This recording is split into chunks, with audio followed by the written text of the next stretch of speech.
हिम्मत नाल किसान अज खड़ा हैगा, वो मैं हिम्मत पहले कभी नहीं देखी। अज वो बॉर्डर तक बैठा है अगर, तो वो अपना परिवार लैके गया, वो परिवार लैके उत्थे एक तरह का इधरों डिसलोकेट होके उत्थे जाके बैठ गया और कहता हुण मैं जावांगा तां ही जब तुसी मेरी गल मनोगे। और ये कभी नहीं मैं देखा सी अज तक, लेकिन मौसम ठीक भी होएगा, गर्मी होएगी चाहे बरसात होए, ये नहीं हटन लगे मैं जिथे तक मैंने नज़र आ रहा है। ਸਿੰਘੂ ਬਾਰਡਰ ਤੇ जब मैं भी गई तो उत्थे गुजरात के काफ़ी किसान मिले, तो ਜਿਹੜਾ मॉडल सानू दिखाया जा रहा है कि बिहार मॉडल बिहार के किसान मिले, इस मॉडल ਨੂੰ ਅਸੀਂ ਲਾਗੂ ਕਰਨ ਆ ਰਹੇ ਹਾਂ। जब उन्होंने नाल गल की तो तस्वीर कुछ होर ही नहीं। ये किया जाता सीगा हुण तुसीं पंजाब नूं भुल जाओ, हुण बिहार जिहड़ा हैगा it will become a role model for the country. अज 14 साल हो गया, we have wasted one generation. हाँ जी, और उत्थे जिहड़ा होना चाहिए सीगा वो नहीं होया। रिजल्ट यही है ना कि असीं देख रहे हैं कि बिहार तो पैडी एंड वीट लोग लैके आके पंजाब विच बेचते हैगे कि जब हिंदुस्तान ने कहता कि असीं एक मिनीमम सपोर्ट प्राइस लवांगे तो WTO की सारी जी उन्होंने कोशिश रही है अज तक कि उन्होंने खत्म करना हैगा एंड लेट मार्केट्स ऑपरेट, वो चैलेंज हो जाती है। उहदे which India would be in A direct confrontation with WTO। देश में किसान कर्जे में पैदा होंदा और कर्जे में मरदा हैगा। कर्जे में सारी जिंदगी रहना I think is no life, because the data is before. Contract farming तो अमेरिका च होंदी आई है। जब कंपनी ਨੂੰ सूट करता है तब तक तो उन्होंने ठीक है, जिस दिन उन्होंने लगता है कि मार्केट प्राइसेस घट हो गए हैं दैन यू सी की प्रॉब्लम की होता है। जब कोई भी कॉन्ट्रैक्ट आएगा तो तुहानू पहले ज़्यादा कीमत दी जाएगी और आस्ते आस्ते जब उन्होंने पता चल गया असीं कंट्रोल कर लिया हैगा then they start playing the game. And it's not only in India, सारी दुनिया में देखा गया हैगा कि कॉरपोरेट्स ने पहले किसानों को बड़ा एनकरेज किया है कि तुसीं आओ, और वो किता उसके बाद फिर प्राइसेस गिरने शुरू हो। वो वैल्यू चेन विच तुसी किसान का हिस्सा कित्थे हैगा, उसका शेयर कित्थे हैगा, यही गल है ना सारी इंपॉर्टेंट। यही करके किसान अश्योर्ड इनकम मंग रहा, अश्योर्ड प्राइस मंग रहा, इसकी गलत की हैगा। खेती कानूना बारे आवाज़ बहुत लोगों ने चुकी, पर पहले जिन्होंने आवाज़ चुकी सी उन्हां विचों खेती के एक माहर दविंदर शर्मा जी सीगे। दविंदर शर्मा जी इस लड़ाई विच हमेशा अगे रहे ने, अज साडे नाल जुड़े ने। असी ये गल्लां करन आए कि अज ये अंदोलन पहुंचे है तो अगे कित्थे जाएगा उस बारे कुछ चर्चा करन बैठे हैं। सर साडे लई वक्त कड्ढण लई बहुत बहुत धन्नवाद। Thank you. सत श्री अकाल सर, तुसीं तां अपनी पूरी लाइफ ही इसी टॉपिक ते रिलाइज़ कीती। सानूं भी बैठे 2-3 महीने हो गए असीं गल कीती सी, एंड उस तो बाद ये अंदोलन एक नवा शेप लै चुका है। तो जिंदगी विच आज तक तुसीं सोचा सी कि किसान इस तरह डट के अपने हकों वास्ते खड़ा हो पाएगा? टू बी ऑनेस्ट बिल्कुल नहीं। और इन्ने दशक हो गए है मैनू एग्रीकल्चर ते फोकस करते हुए, और मेरी सब जगह एक मैसेज मैं देंदा सीगा कि भाई फॉर वट एवर रीजनस अपने अपने एरिया विच जिहड़े किसान हैगे आ, किसान लीडरशिप जिहड़ी है वो they are heroes in the local जिथे भी उन्होंने कॉन्स्टिट्यूंसी है, but at the national level I would say they are zero. क्योंकि पूरे पोलिटिकल अगर तुसी डिस्कोर्स नूं देखो तो किसान फिगर नहीं करता सीगा except for 2 roles that he plays कि एक तो वोट बैंक हैगा और एक लैंड बैंक है। तो यही रोल जिहड़ा है किसानों ने अज तक निभाया सीगा। पर समहाउ ये जिहड़ी सोच सीगी कि भाई आफ्टर ऑल किसान जब समझेगा, जब किसान नूं हाले तक समझ नहीं सीगी बहुत साल पहले, तो मैं इस गल नूं एक्नॉलेज करदा है। बट आई थिंक ग्रैजुअली जिन्ना क असी वो कर पाए, असी मतलब होर भी साडे साथी होणगे, जिन्ना क मैसेज या इन्फॉर्मेशन परकुलेशन हुई है, मैं लगता कि that has played a very significant role. तुसीं पर देखिया कि नहीं देखिया, जब मैं बॉर्डर ते ਸਿੰਘੂ बॉर्डर ते गया हैगा तो मैनू किसानां ने बहुत जगह रोक के किया हैगा कि भाई तुहाडा जिहड़ी मैसेज सीगा या जो तुसीं सानू एजुकेट करते रहे बाई वे ऑफ टैलीविजन या प्रिंट मीडिया या तुहाडी टॉक्स, ਉਹਦੇ ਨਾਲ ही साडी हिम्मत बनी हैगी है और असी अज इत्थे खड़े हैगे हैं। वो अच्छा लगता सुन के, लेकिन मेरे ख्याल से ਉਹਦੇ ਨਾਲ इन्हां दी सब तो बड़ी जिहड़ी चीज़ है कि किसानों को अपने आप जिहड़ी समझ आई है। और ये मूवमेंट तुसीं भी जानते हो कि ये बड़ी यूनीक मूवमेंट हैगी है दुनिया विच, I call it iconic movement. उसका कारण यह है कि भाई मैं किते दुनिया च एटलीस्ट ये जा फार्मर्स का एक डेडिकेशन और commitment and plus the kind of एक जी कल्चरल पंजाब की जी एक स्ट्रेंथ हैगी है वो जी डिमोनस्ट्रेट की है उन्होंने, caring and sharing, I think that is unparalleled. और कभी नहीं सोचा सीगा, लेकिन एक एक्सपैक्टेशन किते होंदी सीगी कि काश एक दिन किसान खड़ा हो जाए अपने हक वास्ते। बट सो शायद इसी करके पॉलिटिशियन ਨੂੰ ਵੀ ਔਖਾ ਲੱਗ ਰਿਹਾ ਬਿਕੋਜ਼ ਉਹਨਾਂ ਨੂੰ ਆਦਤ ਹੈ ਕਿਸਾਨ ਵਿਚਾਰਾ ਗਰੀਬ you know the typical picture ਧੋਤੀ ਵਿੱਚ ਫਟੇ ਹੋਏ ਕੱਪੜੇ ਪਾਏ ਕਰਜ਼ਾ ਮਾਫੀ ਲਈ ਮੰਗ ਰਿਹਾ ਹੈ ਜਾਂ ਵੀ ਸੀ ਦ ਪਿਕਚਰਸ ਆਫ ਦੇ ਹੈਂਗਿੰਗ ਅਸੀਂ ਦੇਖਿਆ ਕਿੱਦਾਂ ਉਹਨਾਂ ਨੇ ਆਪਣੇ ਨੂੰ ਫਾਂਸੀਆਂ ਵੀ ਲਾਤੀ ਕਿਸੇ ਨੂੰ ਫਰਕ ਨਹੀਂ ਪਿਆ। ਸੋ ਸ਼ਾਇਦ ਇਸ ਕਰਕੇ ਸਰਕਾਰ ਅਜੇ ਵੀ ਨਹੀਂ ਕਾਨੂੰਨ ਵਾਪਸ ਲੈਣ ਤੋਂ ਪਿੱਛੇ ਹਟ ਰਹੀ ਬਿਕੋਜ਼ ਉਹਨੂੰ ਲੱਗਦਾ ਕਿ ਨਹੀਂ ਇਹ ਤਾਂ ਕਿਸਾਨ ਹੈ ਤੇ ਹਮੇਸ਼ਾ ਸਾਡਾ ਵੋਟ ਬੈਂਕ ਰਿਹਾ ਇਹਨੂੰ ਅਸੀਂ ਮਨਾ ਲਾਂਗੇ। ਜੀ ਨਹੀਂ ਤੁਹਾਡੀ ਗੱਲ ਬਿਲਕੁਲ ਠੀਕ ਹੈ। ਇਹ ਕਿਤੇ ਨਾ ਕਿਤੇ ਮਿਸਕੈਲਕੂਲੇਸ਼ਨ ਕਹਿ ਲਓ ਜਾਂ ਸੋਚ ਨਹੀਂ ਉਹਨਾਂ ਦੀ ਇਸ ਤਰਫ ਜਾ ਸਕੇ ਕਿ ਵੀ ਸਪੈਸ਼ਲੀ ਰੀਜਨ ਵਾਈਜ਼ ਵੀ ਹੁੰਦਾ। ਜੇ ਤੁਸੀਂ ਕਿਤੇ ਦੇਖੋ ਕਿਸੇ ਦੇਸ਼ ਦੇ ਅਲੱਗ ਕੋਨੇ ਵਿੱਚ ਹੁੰਦਾ ਤਾਂ ਸ਼ਾਇਦ ਮੈਂ ਇੰਨੀ ਹਿੰਮਤ ਨਾਲ ਨਹੀਂ ਕਹਿ ਸਕਦਾ ਕਿ ਵੀ ਉਹ ਮੂਵਮੈਂਟ ਵੀ ਇੰਨਾ ਸਸਟੇਨ ਕਰ ਪਾਉਂਦਾ। ਲੇਕਿਨ ਇਹ ਸ਼ਾਇਦ ਅਸੀਂ ਭੁੱਲ ਗਏ ਕਿ ਪੰਜਾਬ ਦਾ culture is quite different from and I think people have to appreciate that. ਉਹ ਕਿਤੇ ਸ਼ਾਇਦ ਮਿਸਿੰਗ ਲਿੰਕ ਰਹਿ ਗਿਆ। ਲੇਕਿਨ ਉਹਦੇ ਬਾਵਜੂਦ ਵੀ ਇੱਕ ਬਹੁਤ ਬੜੀ ਜਿਹੜੀ ਚੀਜ਼ ਨਜ਼ਰ ਆਈ ਹੈ ਉਹ ਇਹ ਆਈ ਹੈ ਕਿ ਵੀ ਜਿਸ ਹਿੰਮਤ ਨਾਲ ਕਿਸਾਨ ਅੱਜ ਖੜਾ ਹੈਗਾ ਉਹ ਮੈਂ ਹਿੰਮਤ ਪਹਿਲੇ ਕਦੀ ਨਹੀਂ ਦੇਖੀ। ਅੱਜ ਉਹ ਬਾਰਡਰ ਤੇ ਬੈਠਾ ਹੈ ਅਗਰ ਤਾਂ ਉਹ ਆਪਣਾ ਪਰਿਵਾਰ ਲੈ ਕੇ ਗਿਆ, ਉਹ ਪਰਿਵਾਰ ਲੈ ਕੇ ਉੱਥੇ ਇੱਕ ਤਰ੍ਹਾਂ ਦਾ ਇਧਰੋਂ ਡਿਸਲੋਕੇਟ ਹੋ ਕੇ ਉੱਥੇ ਜਾ ਕੇ ਬੈਠ ਗਿਆ ਔਰ ਕਹਿੰਦਾ ਹੁਣ ਮੈਂ ਜਾਵਾਂਗਾ ਤਾਂ ਹੀ ਜਦ ਤੁਸੀਂ ਮੇਰੀ ਗੱਲ ਮੰਨੋਗੇ। ਔਰ ਇਹ ਕਦੀ ਨਹੀਂ ਮੈਂ ਦੇਖਿਆ ਸੀ ਅੱਜ ਤੱਕ। 2 ਦਿਨ ਦਾ ਪ੍ਰੋਟੈਸਟ ਹੋਇਆ, 3 ਦਿਨ ਦਾ ਹੋਇਆ, ਚਲੋ ਹਫਤੇ ਦਾ ਵੀ ਹੋ ਗਿਆ, ਕੁਝ ਸਕਸੀਡ ਹੋਏ ਕੁਝ ਨਹੀਂ ਹੋਏ ਵਟਐਵਰ। ਲੇਕਿਨ ਇਹ ਜਿਹੜੀ ਆਈ ਵੁੱਡ ਸੇ ਹਿੰਮਤ ਜਿਹੜੀ ਦਿਖਾਈ ਹੈਗੀ ਉਹ ਕਦੀ ਹੋਈ ਨਹੀਂ ਹੈਗੀ। And I think I don't know ਮੇਰਾ ਤਾਂ ਮੰਨਣਾ ਹੈਗਾ ਜੀ ਕਿ ਇੰਨੇ ਸਾਲਾਂ ਦਾ ਜਿਹੜਾ ਗੁੱਸਾ ਸੀ ਨਾ ਉਹ ਨਿਕਲ ਕੇ ਆਇਆ ਹੈਗਾ। ਆਫਟਰ ਆਲ ਤੁਸੀਂ ਕਦ ਤੱਕ ਕਿਸੇ ਨੂੰ ਵੀ you push him against the wall ਜਿਸ ਨੂੰ ਕਹਿੰਦੇ ਇੰਗਲਿਸ਼ ਵਿੱਚ, ਉਹ ਕਦ ਤੱਕ ਜਾਏਗਾ? ਆਫਟਰ ਆਲ ਇੱਕ ਦਿਨ ਤੱਕ ਖੜਾ ਹੋਏਗਾ ਔਰ ਉਹ ਸ਼ਾਇਦ ਇਹ ਟਾਈਮ ਜਿਹੜਾ ਕਿਸਾਨਾਂ ਨੇ ਦਿਖਾਤਾ ਹੈਗਾ ਕਿ ਇਨਫ ਇਜ਼ ਇਨਫ ਔਰ ਅਤੀ ਹੋ ਚੁੱਕੀ ਹੈ। ਜਿਵੇਂ ਅਸੀਂ ਕਹਿ ਰਹੇ ਹਾਂ ਕਿ ਨੈਸ਼ਨਲ ਹੀਰੋ ਬਣ ਕੇ ਆ ਰਹੇ, ਇੰਟਰਨੈਸ਼ਨਲ ਹੀਰੋ ਬਣ ਕੇ ਆ ਰਹੇ। ਦੂਜਾ ਜਿਹੜਾ ਪੰਜਾਬ ਹਰਿਆਣਾ ਨੇ ਜੋ ਉਹ ਦੋਨੋਂ ਅੱਗੇ ਆਏ ਨੇ ਉਹਨਾਂ ਨੇ ਜਿਹੜੇ ਬਾਕੀ ਦੇ ਕਿਸਾਨ ਹੈ ਜਿਹੜੇ ਟਿਪੀਕਲੀ ਟ੍ਰੈਡੀਸ਼ਨਲੀ ਬਹੁਤ ਕਮਜ਼ੋਰ ਹੈ ਉਹਨਾਂ ਵਾਸਤੇ ਵੀ ਇੱਕ ਨਵੀਂ ਉਮੀਦ ਦੇਤੀ ਬਿਕੋਜ਼ ਉਹਨਾਂ ਨੇ ਕਦੇ ਸੋਚਿਆ ਹੀ ਨਹੀਂ ਸੀਗਾ ਕਿ ਇਸ ਤਰ੍ਹਾਂ ਦੇ ਸਾਡੇ ਤਾਂ ਕਿਸਾਨ ਗਏ ਨੇ 6-6 ਮਹੀਨੇ ਦਾ ਰਾਸ਼ਨ ਲੈ ਕੇ, ਉਹ ਤਾਂ ਵਿਚਾਰੇ ਕੁਝ ਨਹੀਂ ਲੈ ਕੇ ਆਏ। They are coming in buses, ਉਹ ਪੈਦਲ ਆ ਰਹੇ, ਸਾਡੇ ਤਾਂ ਮੋਡੀਫਾਈਡ ਟਰੈਕਟਰਸ ਵੀ ਜਾਂਦੇ ਹੈਗੇ। ਸੋ ਇੱਕ ਉਹਨਾਂ ਵਾਸਤੇ ਵੀ ਆਈ ਥਿੰਕ ਇਹ ਜੋ ਨਿਕਲ ਕੇ ਆਏਗਾ ਭਾਵੇਂ ਕਈ ਲੋਕ ਕਹਿੰਦੇ ਨੇ ਪੰਜਾਬ ਔਰ ਹਰਿਆਣਾ ਦਾ ਨੁਕਸਾਨ ਹੋਏਗਾ ਬਿਕੋਜ਼ ਜਿਹੜੀ MSP ਸਿਰਫ ਇਹਨਾਂ ਨੂੰ ਮਿਲਦੀ ਸੀ ਹੁਣ ਸਾਰੇ ਦੇਸ਼ ਨੂੰ ਦੇਣੀ ਪਏਗੀ। ਬਟ ਜੋ ਪੂਰੀ ਕਮਿਊਨਿਟੀ ਲਈ farmer community across the country जो फायदा आएगा और you think that will be better than जो ਅਸੀਂ ਸੋਚ ਰਹੇ ਹਾਂ। ਕੁਝ ਮਹਾਰਾਸ਼ਟਰ ਦੇ ਕਿਸਾਨ ਆਏ, ਮਹਾਰਾਸ਼ਟਰ ਕਿਸਾਨ ਬਾਰਡਰ ਤੇ ਬੈਠੇ ਹੈਗੇ ਸ਼ਾਹਜਹਾਂਪੁਰ ਦੇ ਬਾਰਡਰ ਤੇ। ਉਹਨਾਂ ਨੇ ਕਿਹਾ ਕਿ ਅਸੀਂ ਆਪਣਾ ਚਾਵਲ ਔਰ ਦਾਲ ਲੈ ਕੇ ਆਏ ਸੀਗੇ ਲੇਕਿਨ ਸਾਨੂੰ ਇਹ ਸਮਝ ਨਹੀਂ ਆਇਆ ਕਿ ਸਾਨੂੰ ਜੋ ਆਪਣੇ ਉਹ ਬੈਗ ਹੀ ਨਹੀਂ ਖੋਲ੍ਹਣੇ ਪਏ ਹਾਲ ਤੱਕ। ਔਰ ਅਸੀਂ ਦੇਖ ਰਹੇ ਹਾਂ ਕਿ ਵੀ ਪੰਜਾਬ ਦੇ ਕਿਸਾਨਾਂ ਨੇ ਔਰ ਹਰਿਆਣਾ ਦੇ ਕਿਸਾਨਾਂ ਨੇ ਮਿਲ ਕੇ ਸਾਰਾ ਆਪਣਾ ਟੇਕ ਓਵਰ ਕੀਤਾ ਹੋਇਆ ਔਰ ਸਾਨੂੰ ਮਹਿਸੂਸ ਹੀ ਨਹੀਂ ਹੋ ਰਿਹਾ ਕਿ ਸਾਨੂੰ ਕਿਸੇ ਦੀ ਕਮੀ ਹੈ। ਹਾਲਾਂਕਿ ਜਦ ਵੀ ਕੋਈ ਬਾਹਰ ਜਾਏਗਾ ਤਾਂ ਕਮੀ ਤਾਂ ਉਹਨੂੰ ਹੋਏਗੀ। ਸੋ ਆਈ ਥਿੰਕ ਇਹ ਜਿਹੜਾ ਮੈਸੇਜ ਜਾ ਰਿਹਾ ਹੈਗਾ ਨਾਟ ਓਨਲੀ ਟੂ ਲੈਟਸ ਮਹਾਰਾਸ਼ਟਰ ਫਾਰਮਰਸ ਜਾਂ ਜਿਹੜੇ ਬਾਕੀ ਦੇਸ਼ ਤੋਂ ਵੀ ਕਿਸਾਨ ਆ ਰਹੇ ਜਾਂ ਉਹਨਾਂ ਨੂੰ ਜਿਹੜਾ ਵੈਸੇ ਵੀ ਨਹੀਂ ਵੀ ਆ ਰਿਹਾ ਹੈ ਉਹਨਾਂ ਨੂੰ ਜਿਹੜਾ ਮੈਸੇਜ ਜਾ ਰਿਹਾ ਹੈਗਾ ਆਈ ਥਿੰਕ ਜੋ ਤੁਸੀਂ ਕਹਿ ਰਹੇ ਹੋਗੇ ਆਈ think it will B A kind of A trend centre. ਮੇਰਾ ਮੰਨਣਾ ਹੈ ਕਿ ਟ੍ਰੈਂਡ ਸੈੱਟ ਕਰ ਦੇਗਾ। ਹੁਣ ਇਹ ਇੱਕ ਤਰ੍ਹਾਂ ਦਾ ਇੱਕ ਸਾਹਮਣੇ ਬੈਂਚਮਾਰਕ ਕਹਿ ਲਓ ਜਾਂ ਇੱਕ ਤੁਸੀਂ ਕਹਿ ਲਓ ਕਿ ਇੱਕ ਮਾਡਲ ਹੋ ਗਿਆ।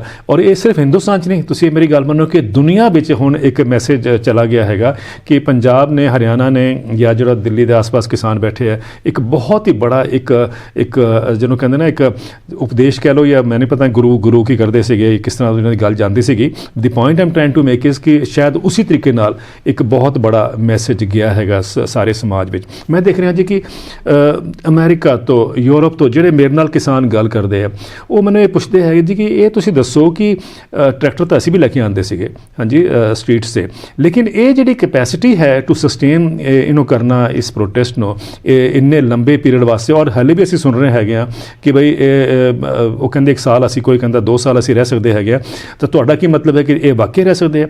ਮੈਂ ਉਹਨਾਂ ਨੂੰ ਕਿਹਾ ਕਿ ਤੁਸੀਂ ਡਿਸਅਪੁਆਇੰਟ ਨਾ ਹੋ, ਮੇਰੀ ਆਪਣੀ ਅੰਡਰਸਟੈਂਡਿੰਗ ਇਹ ਹੈ ਕਿ ਬਈ ਇਹ 2 ਸਾਲ ਵੀ ਤੁਸੀਂ ਉਹਨਾਂ ਨੂੰ ਰੱਖੋਗੇ ਰਹਿਣ ਵਾਸਤੇ ਤਿਆਰ ਹੈਗੇ, ਸ਼ਾਹੀ ਠਾਠ ਨਾ ਰਹਿਣਗੇ, ਇसी ਤਰੀਕੇ ਨਾਲ ਰਹਿਣਗੇ। ਇਹ ਠੀਕ ਹੈ ਕਿ ਅੱਜ ਕੱਲ੍ਹ ਮੌਸਮ ਬਹੁਤ ਜ਼ਿਆਦਾ ਹਾਰਸ਼ ਕਲਾਈਮੇਟ ਉਹਨਾਂ ਨੂੰ ਸਹਿਣਾ ਪੈ ਰਿਹਾ ਲੇਕਿਨ ਮੌਸਮ ਠੀਕ ਵੀ ਹੋਏਗਾ, ਗਰਮੀ ਹੋਏਗੀ ਚਾਹੇ ਬਰਸਾਤ ਹੋਏ, ਇਹ ਨਹੀਂ ਹਟਣ ਲੱਗੇ ਮੈਨੂੰ ਜਿੱਥੇ ਤੱਕ ਮੈਨੂੰ ਨਜ਼ਰ ਆ ਰਿਹਾ।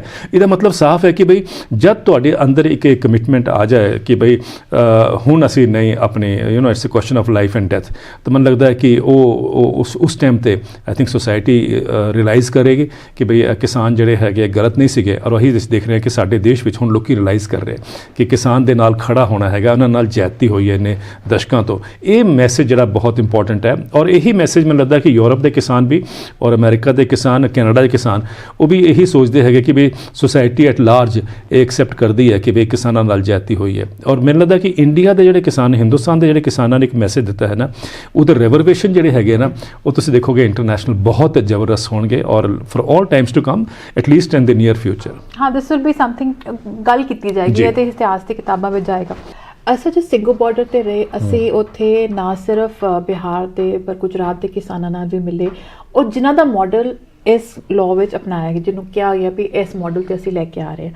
ਸੋ ਅਸਲੀਅਤ ਸਾਹਮਣੇ ਆਈ ਜਦੋਂ ਉਹਨਾਂ ਨਾਲ ਮੁਲਾਕਾਤ ਹੋਈ, ਉਹ ਸਮਝ ਆਇਆ ਕਿ ਉਹਦਾ ਤਾਂ ਬਹੁਤ ਹੀ ਮਾੜਾ ਹਾਲ ਹੈ, ਉਹ ਕਿੰਨੇ ਦੁਖੀ ਨੇ। ਸੋ ਉਹਨਾਂ ਵਿੱਚ ਇੰਨੀ ਤਾਕਤ ਨਹੀਂ ਸੀ ਕਿ ਉਹ ਆਵਾਜ਼ ਚੁੱਕਣ। ਸੋ ਵਾਈ ਸਾਡੀ ਸਰਕਾਰ ਇਸ ਜ਼ਿੱਦ 'ਤੇ ਅੜੀ ਹੋਈ ਕਿ ਉਹ ਮਾਡਲ ਥੋਪਣਾ ਹੈ ਜਿਹੜਾ ਕਿਸਾਨ ਲਈ ਅੱਛਾ ਨਹੀਂ ਹੈਗਾ। ਇਹ ਜੋ ਤੁਸੀਂ ਗੱਲ ਕੀਤੀ ਹੈ, ਇਹੀ ਸਵਾਲ ਜਿਹੜਾ ਹੈਗਾ ਸਭ ਦੇ ਮਾਈਂਡ ਵਿੱਚ ਹੋਣਾ ਚਾਹੀਦਾ, ਜਾਂ ਹੋਇਆ ਵੀ ਹੈਗਾ ਕਾਫੀ ਲੋਕਾਂ ਦੇ ਮਾਈਂਡ ਵਿੱਚ ਹੈਗਾ ਕਿ ਵੀ ਕਿਉਂ ਆਫਟਰ ਆਲ ਜਿਹੜਾ ਸਾਡੇ ਸਾਹਮਣੇ ਡਿਜ਼ਾਈਨ ਜਿਹੜਾ ਅਸੀਂ ਲੈ ਕੇ ਆ ਰਹੇ ਹਾਂ ਹੁਣ, this has failed in America, this has failed in Europe. In fact मैं एक खबर पढ़ रहा सीगा कि लंडन स्कूल ऑफ इकनॉमिक्स की एक स्टडी आई है ऑन कीनिया ने भी कुछ दशक पहले मार्केट ओरिएंटेड एग्रीकल्चर ने अडॉप्ट किया, उत्थे भी सीरीयस क्राइसिस हो गया है। The point I am trying to make is कि छोटी लैंड होल्डिंग जो सानू कहा जाता है उन्होंने वास्ते कोई चारा नहीं है, मार्केट्स में ऑपरेट करना पेगा। तो मेरा ये कहना होंदा सीगा कि भाई आफ्टर ऑल ये मॉडल जिहड़ा है मार्केट ओरिएंटेड एग्रीकल्चर का, ये अमेरिका में यूरोप में असीं लैके आए सीगे, हुण तां 6-7 दशक तो ज़्यादा हो गया।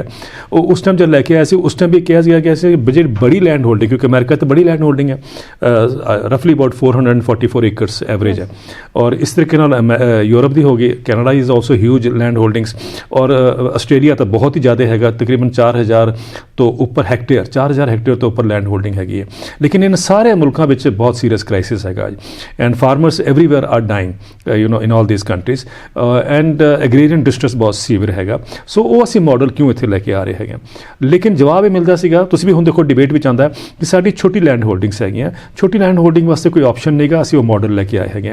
हुण जद आ गया कि कीनिया दा भी मॉडल जो उत्थे छोटी लैंड होल्डिंग सीगी, उत्थे भी फेल हो गया। So I think it calls for a rethink. Gujarat fail है, दूर भी की बिहार दी जिहड़ी गल कर रहे हैं, मैनूं याद है उस टाइम जद असीं उहनूं फॉलो करदे सीगे 2006 विच जद एक्साइटमेंट बहुत सीगी, जिस तरह हुण हिंदुस्तान च एक्साइटमेंट है, इत्थे तां चलो एक मूवमेंट ने भी अलग एक तरह का एक इशू खड़ा करता है, लेकिन उस टाइम कोई मूवमेंट नहीं सीगी, और उस समय एक्साइटमेंट इन्नी होंदी सी कि it was Bihar was projected as a harbinger of a new market oriented agriculture in India. ਇਹ ਕਿਹਾ ਜਾਂਦਾ ਸੀਗਾ ਕਿ ਹੁਣ ਤੁਸੀਂ ਪੰਜਾਬ ਨੂੰ ਭੁੱਲ ਜਾਓ, ਹੁਣ ਬਿਹਾਰ ਜਿਹੜਾ ਹੈਗਾ it will become a role model for the country. ਅੱਜ 14 ਸਾਲ ਹੋ ਗਏ, ਵੀ ਹੈਵ ਵੇਸਟਡ 1 ਜਨਰੇਸ਼ਨ। ਹਾਂਜੀ, ਔਰ ਉੱਥੇ ਜਿਹੜਾ ਹੋਣਾ ਚਾਹੀਦਾ ਸੀਗਾ ਉਹ ਨਹੀਂ ਹੋਇਆ। ਰਿਜ਼ਲਟ ਇਹੀ ਹੈ ਨਾ ਕਿ ਅਸੀਂ ਦੇਖ ਰਹੇ ਹਾਂ ਕਿ ਬਿਹਾਰ ਤੋਂ ਪੈਡੀ ਐਂਡ ਵੀਟ ਲੋਕੀ ਲੈ ਕੇ ਆ ਕੇ ਪੰਜਾਬ ਵਿੱਚ ਵੇਚਦੇ ਹੈਗੇ। ਉੱਥੇ ਇਸ ਵਾਰ ਪੈਡੀ ਦਾ ਜਿਹੜਾ ਪ੍ਰਾਈਸ ਮਿਲਿਆ ਹੈਗਾ 800 ਤੋਂ ਲੈ ਕੇ 1200 ਰੁਪਏ ਐਵਰੇਜ ਜਿਹੜਾ ਹੈਗਾ ਇਹ ਇਸ ਰੇਟ ਵਿੱਚ ਮਿਲਿਆ ਹੈਗਾ। ਤਾਂ ਓਬਵੀਅਸਲੀ ਪੰਜਾਬ ਦੇ ਕਿਸਾਨ ਜਿਹੜੇ ਹੈਗੇ ਉਹਨਾਂ ਨੂੰ ਦੇਖ ਕੇ ਤਾਂ ਅਸੀਂ ਸਮਝਦੇ ਹਾਂ ਕਿ ਪ੍ਰੋਸਪੈਰਸ ਹੈਗੇ ਕੋਟ ਅਨਕੋਟ, ਲੇਕਿਨ ਜਿਹੜੇ ਬਿਹਾਰ ਦੇ ਕਿਸਾਨ ਹੈਗੇ ਆ ਉਹ ਇੱਕ ਤਰ੍ਹਾਂ ਦਾ ਸਾਡੀ ਲੇਬਰ ਬਾਸਕਟ ਹੈਗੀ ਆ। ਅਸੀਂ ਉੱਥੋਂ ਜੋ ਬਿਹਾਰ ਤੋਂ ਜੋ ਵੀ ਤੁਸੀਂ ਜਾਣਦੇ ਹੋ ਕਿ ਕੰਟਰੀ ਵਿੱਚ ਲੇਬਰ ਸ਼ੇਅਰ ਦਿਹਾੜੀ ਕਰਨ ਆਉਂਦੇ ਇੱਥੇ ਪੰਜਾਬ ਵਿੱਚ, ਕਦੀ ਪੰਜਾਬ ਦੇ ਕਿਸਾਨ ਦੇਖਿਆ ਉੱਥੇ ਜਾਂਦੇ ਹੋਣ। ਇਹਦਾ ਮਤਲਬ ਸਾਫ਼ ਹੈ ਕਿ ਜਿਹੜਾ ਪੰਜਾਬ ਦਾ ਐਗਰੀਕਲਚਰ ਸਿਸਟਮ ਸੀਗਾ, ਸਟਰਕਚਰ ਸੀ ਲੇਆਊਟ ਕੀਤਾ ਇਹ ਮੰਡੀਆਂ ਦਾ ਔਰ ਨੈਟਵਰਕ ਸੜਕਾਂ ਦਾ ਪਲੱਸ ਜਿਹੜਾ ਪ੍ਰੋਕਿਉਰਮੈਂਟ ਦਾ, that is something which is time tested. Time tested है, it has worked very well. कमियां तो हर एक प्रोग्राम आ जाती है ना over the period. So I think focus होना चाहिए कि how to remove those you know anomalies. गलती है ਅਸੀਂ ਕਿਸਾਨ ਦੇ ਪੱਖੋਂ ਦੇਖ ਰਹੇ ਹਾਂ ਔਰ ਸਰਕਾਰ ਪ੍ਰਾਈਵੇਟ ਕੰਪਨੀ ਦੇ ਪੱਖੋਂ ਦੇਖ ਰਹੀ ਹੈ। ਸੋ ਜਿਹੜਾ ਅਸੀਂ ਫੇਲਿਅਰ ਕਹਿੰਦੇ ਹਾਂ ਉਹ ਮੇਬੀ ਪ੍ਰਾਈਵੇਟਲੀ ਸਕਸੈਸਫੁਲ ਰਹੇਗਾ। ਦੇਖੋ ਇਹ ਬਿਲਡ ਅਪ ਕੀਤਾ ਗਿਆ, ਹੁਣ ਇਹ ਬਿਲਡ ਅਪ ਇਸ ਕਰਕੇ ਕੀਤਾ ਗਿਆ ਕਿ ਦੁਨੀਆ ਵਿੱਚ ਇੱਕ ਸਟੇਜ ਸੀਗੀ ਕਿ ਪ੍ਰਾਈਸਿਸ ਵਰ ਲੋ, ਠੀਕ ਹੈ, ਹੁਣ ਉਹ ਪ੍ਰਾਈਸਿਸ बढ़न ਲੱਗੇ ਹੈਗੇ ਆ ਇੰਟਰਨੈਸ਼ਨਲੀ। ਜਦ ਇੰਟਰਨੈਸ਼ਨਲੀ ਪ੍ਰਾਈਸਿਸ बढ़न ਲੱਗੇ ਹੈ ਕਿ ਜਿਹੜੀ ਸਾਡੇ ਦੀ ਹਿੰਦੁਸਤਾਨ ਦੀ ਜਿਹੜੀ ਟ੍ਰੇਡ ਹੈ ਬਿਗ ਰਿਟੇਲ ਦੀ ਮੈਂ ਗੱਲ ਕਰ ਰਿਹਾ, so they are now looking at an opportunity ਕਿ ਜਦ ਇਹ ਪ੍ਰਾਈਸਿਸ बढ़ਣਗੇ ਤਾਂ ਉਹਨਾਂ ਦਾ ਬਿਜ਼ਨਸ ਕਿਸ ਤਰ੍ਹਾਂ ਬੂਮ ਕਰੇਗਾ। ਸੋ ਇੱਕ ਕੋਰਿਲੇਸ਼ਨ ਤੁਸੀਂ ਦੇਖੋ, ਮਾਰਕੀਟ ਦੁਨੀਆ ਦੀ ਚੇਂਜ ਅਗਰ ਹੋ ਰਹੀ ਹੈ ਆਪਣੇ ਉੱਚ ਆਪਰੇਸ਼ਨ ਵਿੱਚ ਜਾਂ ਆਊਟਕਮ ਵਿੱਚ, ਤਾਂ ਉਹੀ ਚੀਜ਼ ਸਾਡੇ ਇੱਥੇ ਮੈਸੇਜ ਆ ਗਿਆ ਹੈਗਾ ਕਿ ਵੀ ਇਹਨੂੰ ਅਸੀਂ ਕਰਨਾ। ਤਾਂ ਇਹ ਇਸ ਜੂਨ ਦਾ ਹੀ ਪ੍ਰਯਾਸ ਨਹੀਂ ਹੈ, ਉਹ ਤੋਂ ਪਹਿਲੇ ਦਾ ਜਿਹੜਾ ਪ੍ਰਯਾਸ ਚੱਲ ਰਿਹਾ ਹੈਗਾ। ਹੁਣ ਅਸੀਂ ਦੇਖਿਆ ਕਿ ਦੋ ਤਿੰਨ ਕਮੋਡਿਟੀਜ਼ ਵਿੱਚ ਪ੍ਰਾਈਸਿਸ बढ़ ਰਹੇ ਹੈਗੇ ਹਾਂਜੀ ਹੁਣ ਉਹ ਪ੍ਰਾਈਸਿਸ बढ़ ਰਹੇ that is why the focus ਕਿ ਵੀ ਸਟਾਕ ਹੋਲਡਿੰਗ ਤੇ ਉੱਪਰ ਕੋਈ ਲਿਮਿਟ ਨਾ ਹੋਏ and so on and so forth so basically what I'm trying to say is design ਉਹੀ ਇਹਨਾਂ ਨੇ ਅਡਾਪਟ ਕੀਤਾ ਹੈਗਾ ਹੁਣ ਇੰਟਰਸਟਿੰਗਲੀ ਇਹ ਨਹੀਂ ਦੱਸਿਆ ਜਾ ਰਿਹਾ ਹੈਗਾ ਜੋ ਮੈਂ ਪਹਿਲੇ ਵੀ ਕਈ ਜਗ੍ਹਾ ਕਿਹਾ ਹੈਗਾ ਕਿ ਬਈ ਆਫਟਰ ਆਲ ਜਦ ਅਮਰੀਕਾ ਵਿੱਚ ਇੰਨੇ ਦਸ਼ਕਾਂ ਦੇ ਬਾਅਦ despite so much of subsidies ਉਹਦੇ ਬਾਅਦ ਵੀ ਸਿਸਟਮ ਉਹ ਕਿਸਾਨ ਦੀ ਇਨਕਮ ਨਹੀਂ ਦੇ ਪਾਇਆ ਜਿਹੜਾ ਸਾਡੇ ਹਿੰਦੁਸਤਾਨ 'ਚ ਮੂਵਮੈਂਟ ਚੱਲ ਰਿਹਾ it is actually challenging that global design ਇਹ ਸਾਨੂੰ ਸਮਝਣਾ ਹੈਗਾ it is challenging that design which believes ਕਿ ਵੀ ਮਾਰਕੀਟ ਜਿਹੜੀ ਹੈਗੀ ਸਪਲਾਈ ਡਿਮਾਂਡ ਦੇ ਉੱਪਰ ਕਿਸਾਨਾਂ ਨੂੰ ਫਾਇਦਾ ਹੋਏਗਾ that has not worked anywhere and I think ਉਹ ਜਿਹੜਾ ਡਿਜ਼ਾਈਨ ਚੈਲੰਜ ਕਰ ਰਿਹਾ it has repercussion for international trade it has repercussion for the future of farming everywhere in the world मतलब ਇੱਥੋਂ ਜਿਹੜਾ ਅੰਦੋਲਨ ਚੱਲ ਰਿਹਾ ਇਹ ਪੂਰੀ ਦੁਨੀਆ ਤੋਂ ਅਫੈਕਟ ਕਰੇਗਾ ਬਿਲਕੁਲ ਕਰੇਗਾ ਜੀ ਮੇਰਾ ਇਹ ਕਹਿਣਾ ਹੈ ਦੇਖੋ ਮੈਂ ਤੁਹਾਨੂੰ ਇਹ ਲੈਟਸ ਟਰਾਈ ਟੂ ਅੰਡਰਸਟੈਂਡ ਕਿ ਵੀ ਕਿਸ ਤਰ੍ਹਾਂ ਅਫੈਕਟ ਕਰੇਗਾ ਅਮਰੀਕਾ ਨੇ ਪਿਛਲੇ ਹਫਤੇ ਸਾਨੂੰ WTO ਦੇ ਵਿੱਚ ਉਹਨਾਂ ਦਾ ਇੰਡੀਅਨ ਟ੍ਰੇਡ ਰਿਵਿਊ ਹੋਇਆ ਉਸ ਟ੍ਰੇਡ ਰਿਵਿਊ 'ਚ ਅਮਰੀਕਾ ਨੇ ਕਿਹਾ ਹੈਗਾ ਕਿ India should dismantle the food support programme ਦਾ ਮਤਲਬ ਹੈ ਕਿ ਮਿਨੀਮਮ ਸਪੋਰਟ ਪ੍ਰਾਈਸ ਜਿਹੜਾ ਕਣਕ ਔਰ ਝੋਨੇ 'ਚ ਮਿਲਦਾ ਹੈਗਾ ਉਹਨੂੰ ਤੁਸੀਂ ਕਰੋ ਡਿਸਮੈਂਟਲ ਕਰ ਦਿਓ ਨਾ ਦਿਸ ਇਜ਼ ਬਿਕੋਜ਼ ਇੱਕ ਲਿਮਿਟ ਹੈ WTO ਵਿੱਚ ਸੈੱਟ ਕੀਤੀ ਹੋਈ ਕਿ ਵੀ ਪ੍ਰੋਡਕਟ ਸਪੈਸੀਫਿਕ ਸਪੋਰਟ ਕਹਿੰਦੇ ਹਾਂ ਅਸੀਂ ਉਹਦਾ ਮਤਲਬ ਹੈ ਕਿ ਵੀ ਅਗਰ ਤੁਸੀਂ wheat the let's say 100 lakh ton ਦੀ ਪੈਦਾਵਾਰ ਹੁੰਦੀ ਹੈ ਟੋਟਲ ਵੈਲਿਊ ਉਹਦੀ 100 ਕਰੋੜ ਦੀ ਹੈ ਜਸਟ ਹਾਈਪੋਥੈਟਿਕਲੀ ਉਹਦੇ ਵਿੱਚੋਂ ਤੁਸੀਂ ਸਿਰਫ 10 ਕਰੋੜ ਹੀ MSP ਦੇ ਸਕਦੇ ਹੋ ਇਹ ਲਿਮਿਟ ਹੈ 10% ਦੇ ਸਕਦੇ ਹੈ ਉਹਨਾਂ ਦਾ ਕਹਿਣਾ ਹੈ ਕਿ WTO ਵਿੱਚ ਕਿ ਇੰਡੀਆ ਆਲਰੇਡੀ 60 to 70% ਦੇ ਰਿਹਾ ਹੈਗਾ ਮਤਲਬ ਯੂ ਐਕਸੀਡ ਦੀ ਲਿਮਿਟ ਮੈਨੀ ਟਾਈਮਸ ਸੋ ਉਹ ਕਹਿੰਦੇ ਡਿਸਮੈਂਟਲ ਕਰੋ ਕਿਸਾਨ ਕਹਿ ਰਿਹਾ ਕਿ ਤੁਸੀਂ MSP ਸਿਰਫ ਵੀਟ ਐਂਡ ਪੈਡੀ ਦੀ ਨਹੀਂ ਤੁਸੀਂ ਸਾਰੀ 23 ਫਸਲਾਂ ਤੇ ਲਿਆਓ ਤਾਂ ਇਹ ਡਿਸਰਪਸ਼ਨ ਹੋਗੀ ਨਾ ਇੰਟਰਨੈਸ਼ਨਲ ਟ੍ਰੇਡ ਦੀ ਇਹ ਜਦ ਹੋ ਜਾਏਗਾ ਲੈਟ ਅਸ ਹੋਪ ਕਿ ਬਈ ਕਿਸਾਨ ਸਕਸੀਡ ਕਰ ਗਏ ਲੱਗਦਾ ਕਰ ਦਾਂਗੇ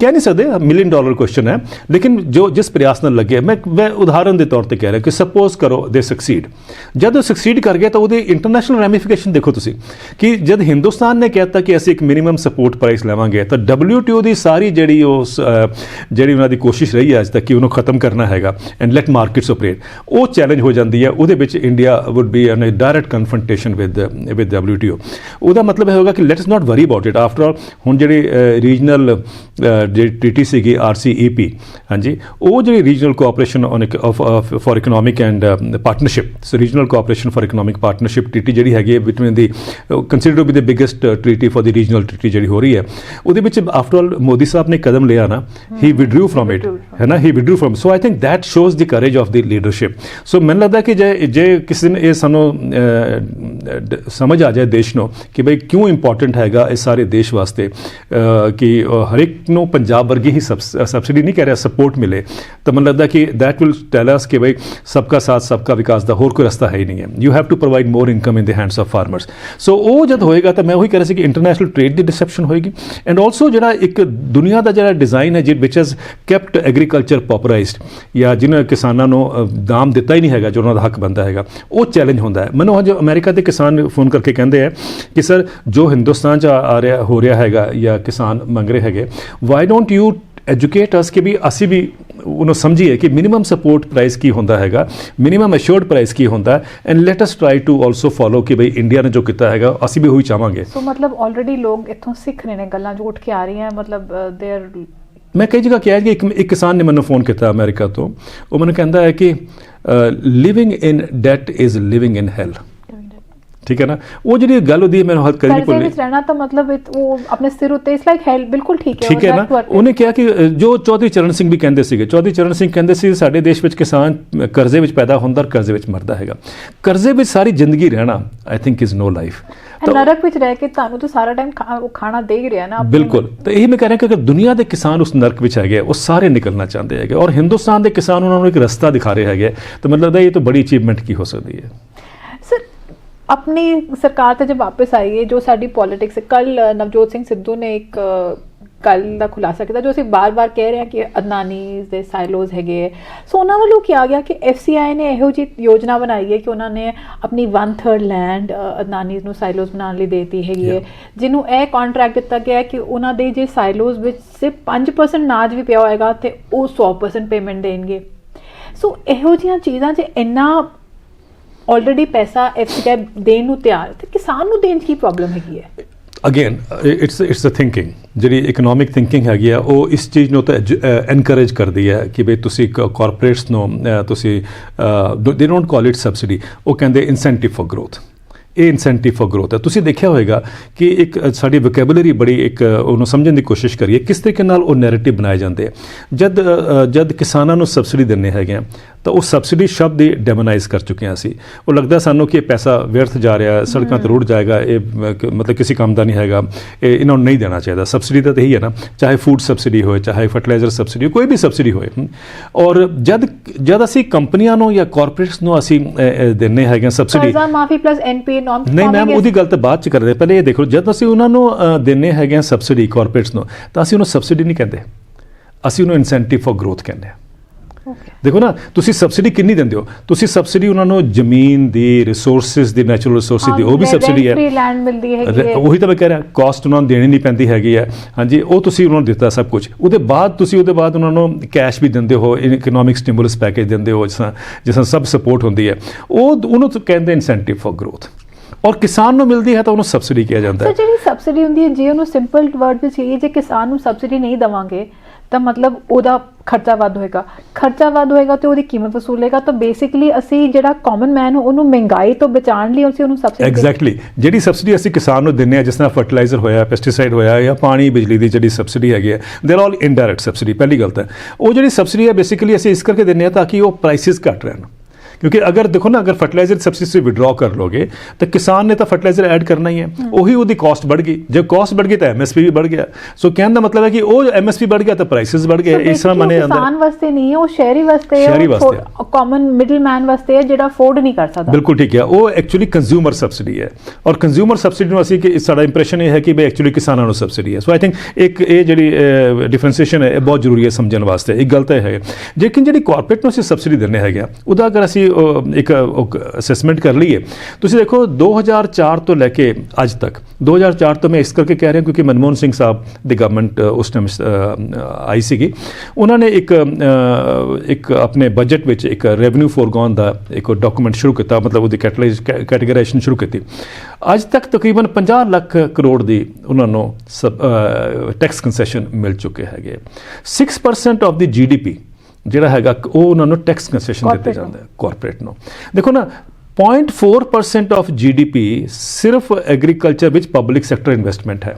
0.4% of GDP। Reserve bank of India ਕਹਿੰਦਾ ਹੈ 2011-12 ਤੋਂ ਲੈ ਕੇ 2017-18 ਦੇ ਵਿੱਚ ਇਹ ਇਨਵੈਸਟਮੈਂਟ ਹੋਈ ਹੈ ਪਬਲਿਕ ਸੈਕਟਰ ਵਿੱਚ ਸ਼ੋਜ਼ ਕਿ ਬਈ ਅਸੀਂ ਜਾਣ ਕੇ ਇਗਨੋਰ ਕੀਤਾ ਉਸ ਏਰੀਆ ਨੂੰ।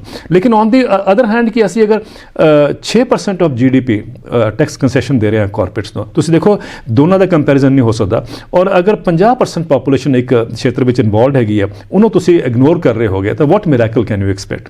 ਤਾਂ ਇਹੀ ਕਾਰਨ ਸੀਗਾ ਕਿਸਾਨ ਨੂੰ ਪਤਾ ਹੈਗਾ, ਜੋ ਮੈਂ ਤੁਹਾਨੂੰ ਕਹਿ ਰਿਹਾ ਸੀ 4 ਦਸ਼ਕਾਂ ਤੋਂ ਉਹਨਾਂ ਦੀ ਜਿਹੜੀ ਅਣਦੇਖੀ ਕੀਤੀ ਗਈ ਹੈਗੀ ਹੈ ਜਾਂ ਜਿਹਨੂੰ ਇਨਜਸਟਿਸ ਕਹੀਏ, that is the reason why over the years ਉਹਨਾਂ ਦਾ ਗੁੱਸਾ ਜਿਹੜਾ ਹੈ ਵੱਧਦਾ ਗਿਆ, ਕੰਪਾਊਂਡ ਹੁੰਦਾ ਗਿਆ and the crisis is before ਅਸ।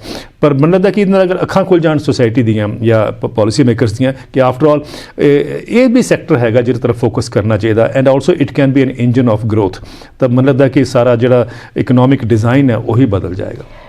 ਸਰਕਾਰ ਇੱਕ ਗੱਲ ਹਰ ਵਾਰੀ ਗੱਲਬਾਤ ਤੇ ਬੈਠਦੀ ਹੈ, ਜੋ ਚੀਜ਼ਾਂ ਫੋਰਮ ਤੇ ਵੀ ਕਿਹਾ ਜਾਂਦੀਆਂ, ਪਬਲਿਕ ਫੋਰਮ ਤੇ, ਉੱਥੇ ਇਹੋ ਕਿਹਾ ਜਾਂਦਾ ਹੈ ਕਿ ਭਰਮ ਫੈਲਾਇਆ ਜਾ ਰਿਹਾ ਹੈਗਾ।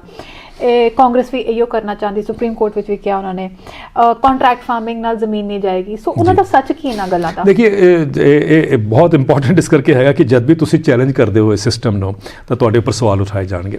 ਮੈਨੂੰ ਯਾਦ ਹੈ ਜਦ ਮੈਂ ਟੈਲੀਵਿਜ਼ਨ ਸ਼ੋਅ 'ਚ ਕਈ ਵਾਰ ਡਿਬੇਟ 'ਚ ਮੈਂ ਕਹਿੰਦਾ ਸੀਗਾ ਕਿ ਜਿਹੜੀ ਇੰਡਸਟਰੀ ਨੂੰ ਜਿਹੜੀ ਇਨਸੈਂਟਿਵ ਫॉर ਗਰੋਥ ਹੈ ਦੈਟ ਇਜ਼ ਐਕਚੁਅਲੀ ਸਬਸਿਡੀ। ਤਾਂ ਮੈਨੂੰ ਬਹੁਤ ਵਾਰੀ ਕਿਹਾ ਗਿਆ ਕਿ ਹੀ ਇਜ਼ ਐਂਟੀ ਡਿਵੈਲਪਮੈਂਟ, ਇਹਨੂੰ ਪਤਾ ਹੀ ਨਹੀਂ ਹੈ ਇਕਨੋਮਿਕਸ ਕੀ ਹੁੰਦੀ, ਇਹ ਵੀ ਕਿਹਾ ਗਿਆ।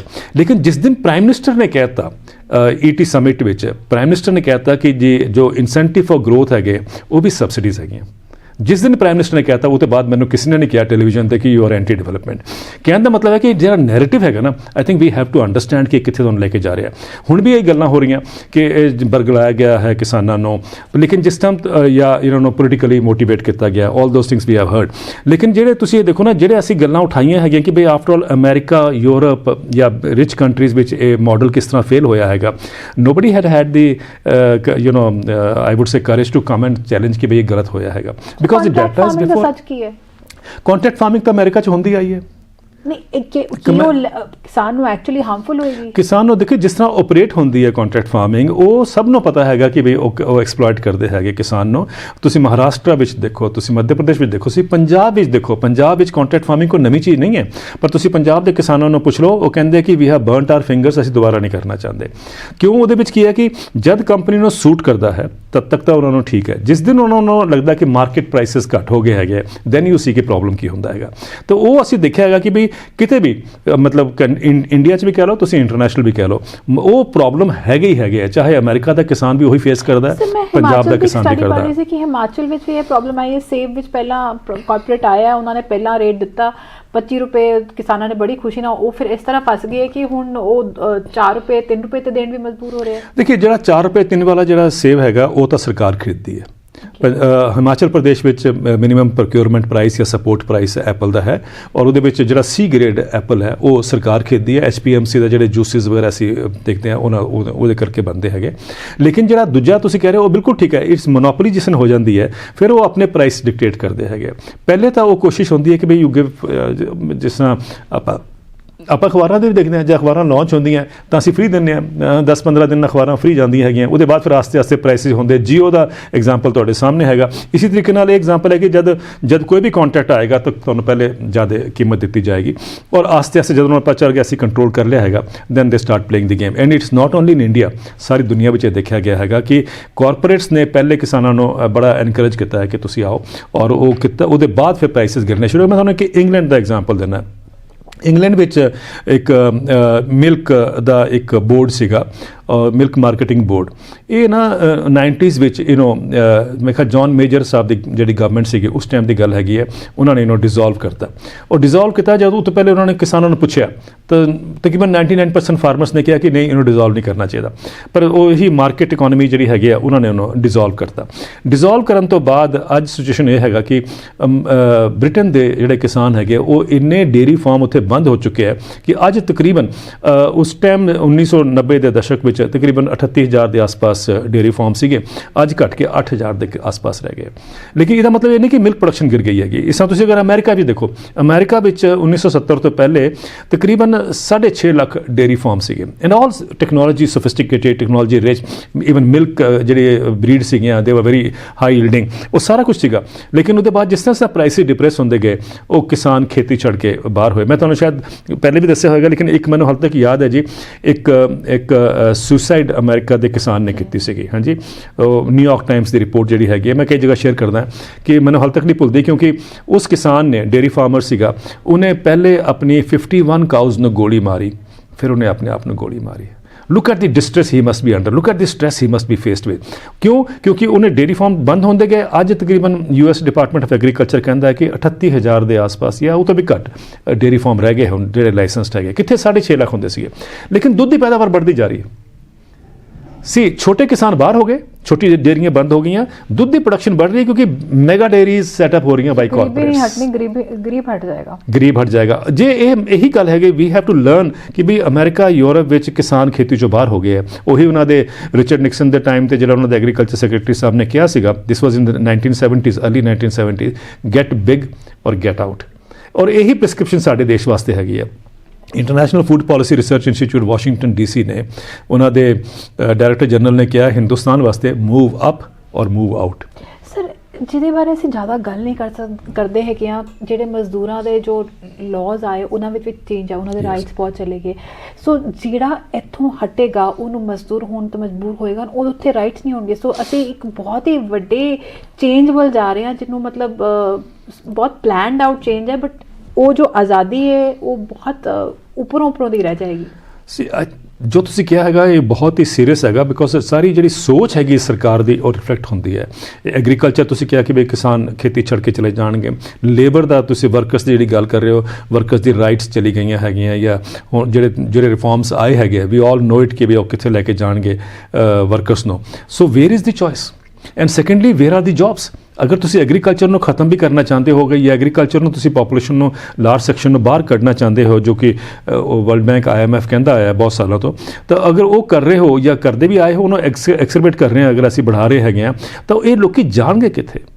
After all wear are the jobs, ਇਹ ਸਭ ਨੂੰ ਸਭ ਪਤਾ ਹੈ। ਹੁਣ ਅਗਰ ਤੁਸੀਂ ਸੋਚੋ ਕਿ ਵੀ ਸ਼ਹਿਰਾਂ ਵਿੱਚ ਮਜ਼ਦੂਰ, ਦਿਹਾੜੀ ਮਜ਼ਦੂਰ ਹੈ, ਅਗਰ ਇਹ ਜੌਬ ਕ੍ਰੀਏਸ਼ਨ ਹੈ ਤਾਂ ਮੈਨੂੰ ਲੱਗਦਾ ਸਾਰੇ ਇਕਨੋਮਿਕ ਡਿਜ਼ਾਈਨ ਤੇ ਸਵਾਲ ਖੜਾ ਹੋਣਾ ਚਾਹੀਦਾ। ਔਰ ਇਹੀ ਇੱਕ ਮੂਵਮੈਂਟ ਦੀ ਸਟਰੈਂਥ ਹੈ ਕਿ ਮੂਵਮੈਂਟ ਇਹਨਾਂ ਚੀਜ਼ਾਂ ਦਾ ਸਵਾਲ ਪੁੱਛ ਰਿਹਾ ਹੈਗਾ, ਜੋ ਕਿ ਸ਼ਾਇਦ ਸਾਡਾ ਐਕੈਡਮੀਆ ਜਾਂ ਜਿਹੜੀ ਨੈਸ਼ਨਲ ਡਿਬੇਟ ਹੋਣੀ ਚਾਹੀਦੀ ਹੈ ਉਹ ਨਹੀਂ ਹੋ ਪਾ ਰਹੀ ਹੈ। ਆਈ ਡੋਂਟ ਨੋ ਕਿ ਕਿਹਨੂੰ ਬਲੇਮ ਕਰੀਏ, ਲੇਕਿਨ ਅਗਰ ਉਹ ਡਿਬੇਟ ਸ਼ੁਰੂ ਹੋ ਜਾਏ ਤਾਂ ਆਈ ਥਿੰਕ ਵੀ ਵਿਲ ਚਰਨ out the right kind of solutions for the country. ਜੇ ਕਿਸਾਨ ਜਾਗੇ ਤੇ ਇੰਨਾ ਬੜਾ ਡਿਬੇਟ ਆ ਗਿਆ, ਆਈ ਥਿੰਕ ਹੁਣ ਵੇਟ ਹੈ ਕਿ ਸ਼ਹਿਰੀ ਕਦ ਜਾਗੇਗਾ, ਤਾकि बिकॉज एकेडमिया भी वो तो ही है जब तक उन्हें रिस्पेक्ट मिल रही है, जब तक कोई राइट सवाल पूछ रहे हो, इट्स नॉट जस्ट फॉर कि भी इको साइड का ਅਸੀਂ देना हैगा। सो मीडिया यस वो बहुत बड़ा किरदार प्ले कर रहे हैं, जो इस टाइम बहुत कमज़ोर होया हुआ है।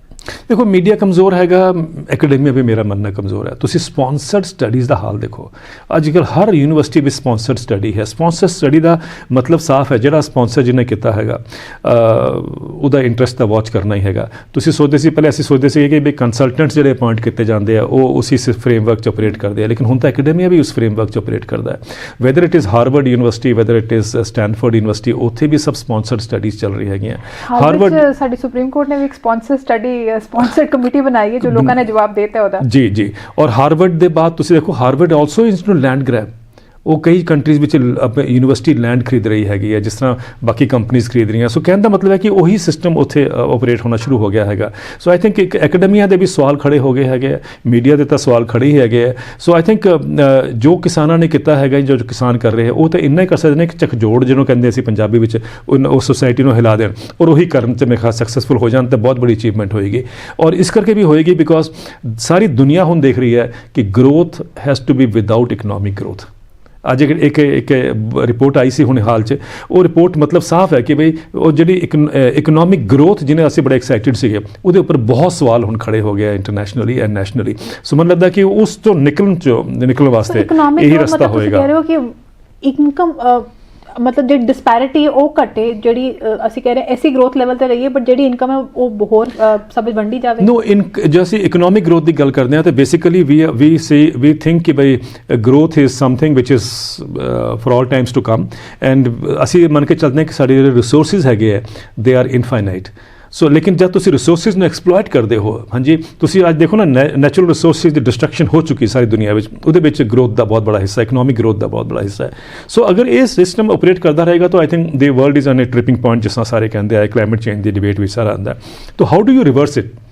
You go for growth. मतलब ये तो नहीं कोई कह रहा है कि भी समाज को इंप्रूव नहीं करना चाहिए, वो तो सब मनते हैं, पैसा भी ज़्यादा होना चाहिए, हर एक को जिन्ना डिसमिनेट हो सके या जिन्ना ज़्यादा लोगों ने मिल सके, जो कह रहे इकनॉमिक इनइक्वालिटी उन्होंने असी एड्रैस कर लिया तो बहुत बड़ा इशू है। तो मैंने लगता कि जो पंजाब के किसान या हरियाणा के किसान जो इस टाइम डिमांड कर रहे हैं या जो गल कर रहे हैं, दे मे नॉट अंडरस्टैंड कि गल की कर रहे हैं, लेकिन उन्होंने जी इंप्लीकेशन है वो इन्ना गंभीर है कि जो एकेडमिया शुड वेकअप नाउ कि जो तुसी नहीं कर पाए वो अज किसान कर रहे हैं। वही सवाल पूछ रहा है कि बई तुसी वैल्यू चेन की गल करते हैं असी दुनिया की, वो वैल्यू चेन विच तुसी किसान का हिस्सा कित्थे हैगा, उसका शेयर कित्थे हैगा, यही गल है ना सारी इंपॉर्टेंट। यही करके किसान अश्योर्ड इनकम मंग रहा है, अश्योर्ड प्राइस मंग रहा है, इसकी गलत की हैगा? वाई डू वी थिंक कि उन्होंने एक्सप्लॉइट किया जाए? मैं तुहानूं एक एग्जाम्पल देना चाहना।